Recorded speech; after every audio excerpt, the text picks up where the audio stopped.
За одоогийн манай хэрвээ таагуулгад Үлзий баярын ган зөрөг гэдэг бас найзгаа урьж оролцуулж байна. Бид нар бас агуулга явуулснаас хойш сошиалар бид нар бас хүсэлтүүд тавьсан ган зөргийг оролцуулж бас яриач гээд урилгыг хүлээж авсанд баярлалаа.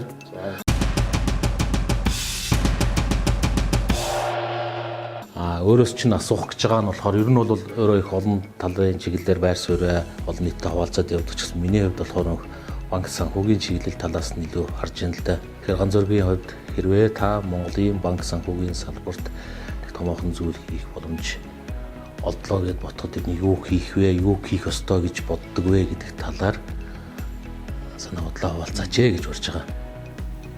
Ер нь ингээд олон жил эдийн засгийн судалгаа хийлээ, ажилт хийлээ. Өнөөдөр Монгол улсын эдийн засагт тулгамдж байгаа хамгийн том асуудал бол энэ баялагын шударга бус хуваарлалт гэж үзэж байгаа. За энэ бол одоо сүүлийн 30 жилийн турш маш их ужиг явсан. За энийг засах оролдлого ерөөсөө хийгээгүй. Тэгэхээр мөнгөө дууддаг гэдэг шиг илүү хэн хүчтэй, эрх мэдэлтэй, мөнгөтэй нь улам баяжаад байдаг. Эсвэргээрээ одоо гарааны нөхцөл тааруу. За одоо жишээлбэл танил тал хамаатан садан мөнгө төгрөг байхгүй энэ залуучууд бол ямар ч боломж байхгүй. Ийм нийгмийг бид нар одоо 30 жилийн хугацаанд зохицлоожээ. За энэ бол одоо эдийн засгийн баялагын хуваарлтын асуудлыг сайтар ойлгодоггүй, сайтар ойлгоогүйгээс бол болж ирсэн гэж үзэж байгаа. Тэгэхээр гол асуудал нь бол энэ. За ингээд ийм байгаа тохиолдолд бол юуны өмнө энэ тэтгэврийн реформ гэдэг имийг хийх ёстой. Тэтгэврийн реформ хийхээр хөрөнгийн зах хөгждөг. Хөрөнгийн зах маань өөрөө сонгодог утгаараа баялагийг хуваарлдаг хамгийн шударга механизм байгаа юм. Тэгэхээр манай одоо явахтай бас бид нэр шилжилтийн эдийн засагтаа явж байгаа учраас манай одоо бас төр засагт байгаа улсууд маань эдийн засгийн мэдлэг чадвар бас харьцангуй сул байна л да. Тийм учраас энэ хөрөнгийн захыг бол сайн ойлгодоггүй. Ярианы гол сэдэв бол одоо оюу толгойг л ярьдаг те. Гэтэл ярьж явах гол ёстой сэдэв маань бол энэ хөрөнгийн захын хөгжил. Хөрөнгийн захыг яаж хөгжүүлэх вэ гэхээр хариулт нь ганцхан, олон хувилбарч байхгүй. Ерөөсөө тэтгэврийн системийг реформ хийхээс өөр аргагүй. За ингээд ирэхээр дагвар хэд хэдэн асуудал шийдэгдэн. Нэгдүгээр зээлийн хүү буурна. Зээлийн хүүг одоо нэг орондоо тоонд оруулах нь бол миний чин хүсэл. За хоёрдугаарт юу болох вэ гэхээр төгрөгийн ханш шангарна.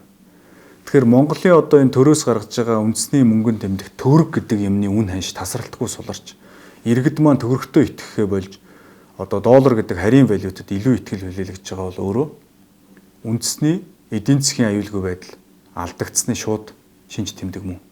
За жишээ нь тэтгэврийн сандаар яг ямар шинжилгээ хийх ёстой, ямар өөрчлөлт хийх ёстой? Ерөөсөө Монгол шиг улс нь тэтгэврийн сангаа удирдаад тэр тэтгэврийн санд одоо цугларсан мөнгийг эн тэнд өгч тавьж алдаад үр ашиггүй хариуцлагагүй зарцуулаад байдаг улс дэлхийд өөр байхгүй. Дэлхийн бүх газар бол тэтгэврийн сангийн зохих хэсгийг хувийн тэтгэврийн сангууд бол төрийн хяналтанд ор зохицуулж тарааж явдаг. Ингэснээр тэтгэврийн сан маань баялагын хуваарлт руу оролцдог. Тэгэхээр Монгол бол одоо хамгийн сүүлд үлдчихэд байна.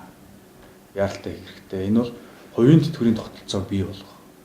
Тэгээ одоо тэртээ өндөр байгаа энэ шимтгэл байна те. Энэ дээрээсээ 26% гэж асуудал болоод шүү. Тий, эндээсээ одоо талыг нь хувийн тэтгэврийн сангууд өгөх хэрэгтэй байхгүй юу? Тэгжээж нөгөө хүртээмж чинь бий болно. Манай төр засгийн түвшмдүүд болохоор бас ийм алдаа гаргадаг. Тэгвэл хууль гаргачаа. Хувийн тэтгэврийн сан байж болно гэд хууль гаргачаа гэж.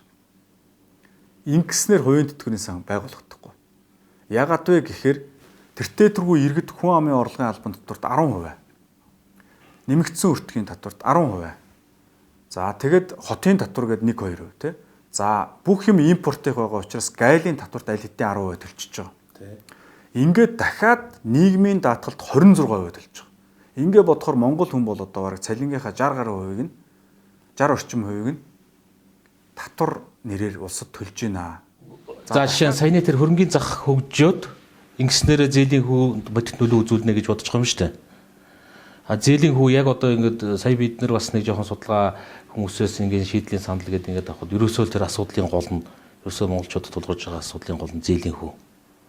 За тэр бизнесүүдэд бол одоо жишээ нь нэг ил хэлэхгүй дуу хоолойнд баг сонсогдчихл байгаа болохоос биш дахиад одоо 20% зээлийн хүүгээр хөрөнгө оруулалт, урт хугацааны хөрөнгө оруулалт, үйлдвэржилтийн хөрөнгө оруулалт хийгээд явна гэдэг өөрөө төвөгтэй тийм. За зээлийн хүү бол одоо ханиалга гэдэгтэй адилхан өвчний шинж тэмдэг байна. Илэрлэн. За хүн ханиаж байвал энэ ханиа төрсөн ч үж магадгүй, сүрээ туссан ч үж магадгүй. Шинж тэмдэг бол ханиалга. Өвчнийг нь оншилж ижил ханиалга намд. Тэрнээс ханиалга намдах эм уугаад өвчөө идэхгүй. Зээлийн хөөснөд одоо жишээ нь халуурч байгаа юм байна тийм. Тий, халуурч байгаа. Зээлийн хүү өндөр байна гэдэг бол эдийн засаг өвчлөөд халуурж байна гэсэн үг. За ингээд 30 жилийн турш бол монголчууд бид нар олон улсын валютын сан дэлхийн банктайгаа нийлээд ягаад халуураад байгаагаа оншилох чадахгүй л явлаа. Оншилж чадаагүй. Ер нь бол чадаагүй нь бол оншилохыг нэг хичээгээчгүй. Халуураа л яваад идэг нэг хүн байдаг ш. За яг гайгүй болчихгүй л гүг. Ийм л юм. За тэгээд энийг оншилё гэд би голомт банкны гүйцэтгэх захирал байхдаа Австри улсаас одоо туршлагатай эдийн засгчийг хөлсөлж авчираад Монголын бас залуу сайхан шижигнсэн эдийн засгчдыг баг болгож ажилуулад Монгол улсын зээлийн хүү яагаад өндөр байгаа юм бэ буюу эдийн засаг яагаад өвчлөөд халуураад байгаа юм бэ гэдгийг онцлох ажлыг зохион байгуулсан. Бид нар бүтэн жил ажиллаад оншийн тавьсан. Энэ бол Монгол улсын эдийн засгийн түүхэнд анх удаа болсон үйл явдал. Онш зөв тавигдсан гэдэгт бид 100% итгэлтэй байна. За нэгэнд онш тавигдсан учраас эмчилгээний арга нь ном жорийн дагуу онлайн ном дээр байж байгаа. Онш товчхоноор хэлвэл ерөөсө төгрөгийн хаш. Төгрөг гэдэг валютад Монголын ард түмэн итгэхэ байсны илэрлэл нь зээлийн хүүгээр дамжиж байгаа. За дээрээс нь зээлийн хүүг бууруулах стратеги гэдэг баримт бичгийг бичээд одоо сууж байгаа улсын хурлын гишүүд бүгдэнд нь 1% Монгол банк сангийн яамд өгсөн байгаа шүү. Тэгээд өнөөдөр юу батлагдж байгаа вэхээр өнөөдрийг хүртэл хинч тэрийг ажил хэрэг болох тухай ярьсангүй. Оншийн тавиад өгчөөд байна те. хан шиг чи манайх их амархан тайлбарлцдаг штэ. Монгол банк болоод бусад нөхдөж байна. Гүн чинь бодит эдийн засгийн илэрлэл штэ. Тэгээ бид нар бодит секторыг дэмжихгүй бол энийг мөнгөний бодлогоор элдв бодлогоор бид нар энийг яаж чадахгүй байна штэ. Ер нь бол төгрөгийн хан шиг одоо бид нар тогтооноо, төгрөгийн хан шиг чангаруулнаа гэдэг юм бол эргээд эдийн засгийн бодит сектор руу бол холбогдно. За тэгэхээр биднэрт бол хэд хэдэн реформын асуудал яригдж байгаа. Боловсролын реформ хийх ёстой бол. Ягаад тэгэхээр ягаад Монголын компаниуд баялаг үйлдвэрлэхгүй байна? Ягаад бол баялагыг бүтээх ёстой хүн чинь бүтээмж муутай. Тэгвэл бүтээмж өндөртэй хүний хэн бэлдэх ёстой? Боловсролын систем бэлдэх ёстой. Гэтэл боловсролын үе үеийн сайдууд чинь өөрсдөө боловсролын мэрэгжлийн огт биш. Намын одоо сонгуульд оролцсны шагналч юм уу, үнэнч байсны шагналч юм уу, намд олон жил зүтгэсний шагнал маягаар Монгол улсын эдийн засгийн гол сектор чи одоо юу болж таарав? Боловсролын сектор биш. Энэ Монголын бүх компаниудад ажиллаж байгаа 7-800 мянган залуучуудыг хэн бэлдэж өгч байгаа юм биднэрт? Боловсролын систем. Хятадын компаниуд руу хятадын боловсролын системээс ямар залуучууд?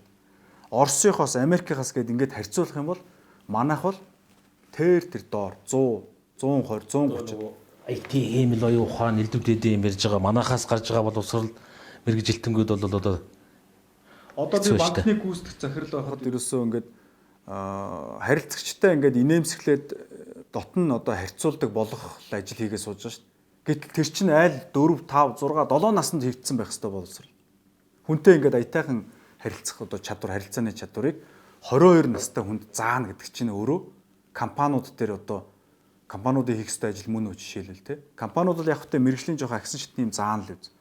Гэтэл одоо нябо хүн санхүүгийн тайлан гаргаж чадахгүй. Барилгын инженерээр төгсөж байгаа хүн барилгынхаа зургийг уншаад ойлгож чадахгүй.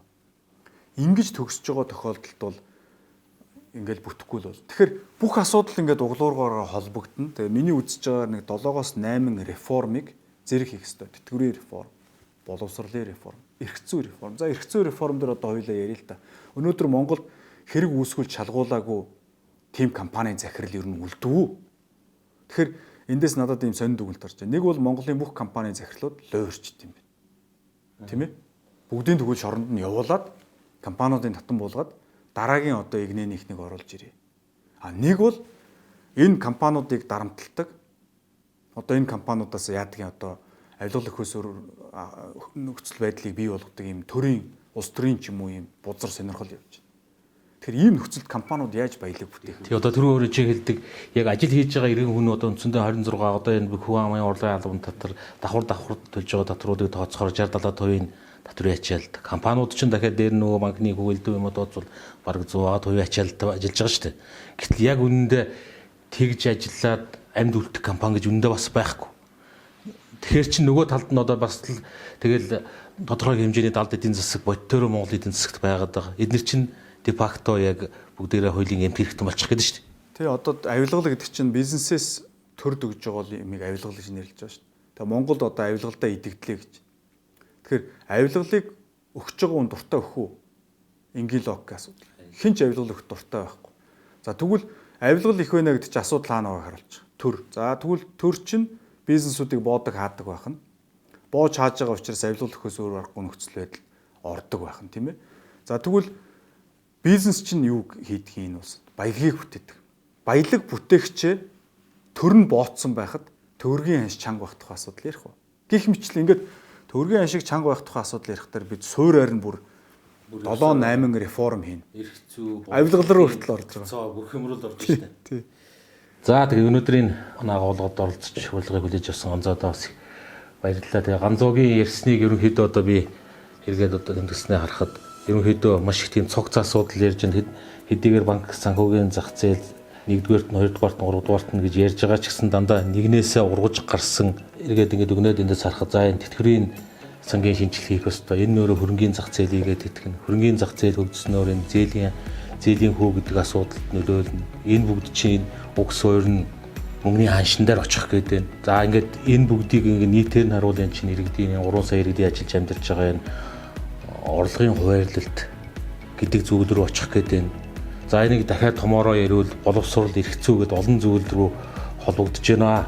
Ийм учраас энэ бол үнэхээр ингээд цогц ижүүрн томоохон юм ижүүрийн шинжилгээний асуудал хийж ээж манай Монголын банк санхүүгийн салбар эхний ээлжинд ингээд ирүүлчих ёстой гэсэн ингээд дүгнэлт хэлж гэнэ гэж ойлголоо. Зөв. За ингээд баярлалаа. Бид нар оролцогчдоо жижигхэн нэг ийм дэлхийн бөмбөрцөг глобус бэлгэлд за ширээн дээр тавих.